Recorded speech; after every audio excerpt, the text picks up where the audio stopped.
Recent பாஸ்ட்டா நம்ம ஊர்ல வந்த படம் எல்லாமே வெட்டு, குத்து, கொலை, கஞ்சா அந்த மாரி தான் போயிட்டுருந்துச்சு. ஸோ, ஒரு சேஞ்சுக்கு இந்த படத்த பார்த்தா, "இப்படி தான்டா படம் எடுக்கணும். இது தான்டா என்டர்டெயின்மெண்ட்டு." அப்படிங்கிற அளவுக்கு இந்த படம் இருந்துச்சு. சுந்தர் சி, சுந்தர் சி தான் அப்படிங்கிற அளவுக்கு இந்த படம் ரொம்ப நல்லா இருந்துச்சு. எல்லா காமெடியும் செம்மையா ஒர்க் அவுட் ஆயிருந்துச்சு. இதுக்கு முன்னாடி எடுத்த படம் வின்னரு, கலகலப்பு அந்த அளவுக்கு இதுவும் ஒரு செம்ம என்டர்டெயின்மெண்ட்டான மூவி.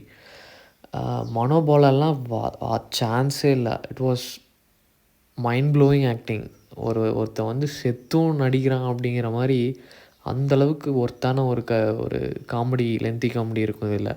அதெல்லாம் வந்து என்னால even literally I was choking by லாஃபிங். இது கேட்கறக்கே எனக்கு ஒரு வித்தியாசமா இருக்குல்ல. அந்த அளவுக்கு நான் சிரிச்சிருக்கேன் இந்த படத்துல. அதே அளவுக்கு கிளாமரும் இருக்கும். நீங்க ஹீரோயின் எதுக்கு அப்படின்னா, தொப்புள் காட்டுறதுக்கு தான் 2 ஹீரோயினையும் வச்சிருக்காங்க. வேற எதுக்குமே கிடையாது. கிளைமேக்ஸில ஒரு பாட்டு வரும். "தும்பக்கு தும்பி" அப்படின்னு. அது இன்னும் செமையா இருக்கும். அதில சதா வந்து தொப்புள காட்டிட்டு இருப்பாங்க. So it was so entertaining. ஓடிடிலலாம் பார்த்தா இது அ சிங்க் ஆகாது. ஸோ தியேட்டர்ல பார்த்தா மட்டும் தான் இது வந்து அந்த காமெடி எல்லாம் செட் ஆகும்னு எனக்கு தோணுது. கண்டிப்பா மிஸ் பண்ணாம இந்த படத்தையெல்லாம் வந்து தியேட்டர்ல பாருங்க. அ சும்மா ஓடிடில பார்த்தா இது வந்து ஒரு நார்மல் மூவி மாரி போயிரும். கதையெல்லாம் பெருசா இருக்காது. போனோமா 2 மணி நேரம் என்டர்டெயின்மெண்ட்டா சிரிச்சோமா, வந்தோமா அப்படின்னு இருக்கணும். This is a film.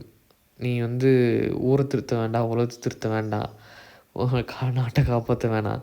வந்தவங்க ஜாலியா படம் பார்த்துட்டு போற அளவுக்கு ஒரு படம் இருந்தாவே போதும்.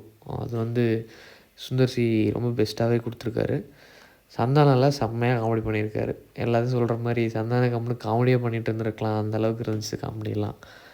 அண்ட் செலவு பண்ற மியூசிக்லாம் சும்மா பேருக்கு இருப்பாரு. வேற எதுவும் இல்ல. ஹீரோயின்ஸ் சொல்லவே வேண்டியதில்ல. அஞ்சலியும், வரலட்சுமி, சதா 3 பேர் இருக்காங்க. நமக்கு என்னென்ன தேவையோ அதெல்லாம் காட்டியிருக்காங்க. It was quite entertainment movie. தியேட்டர்ல போய் பாருங்க.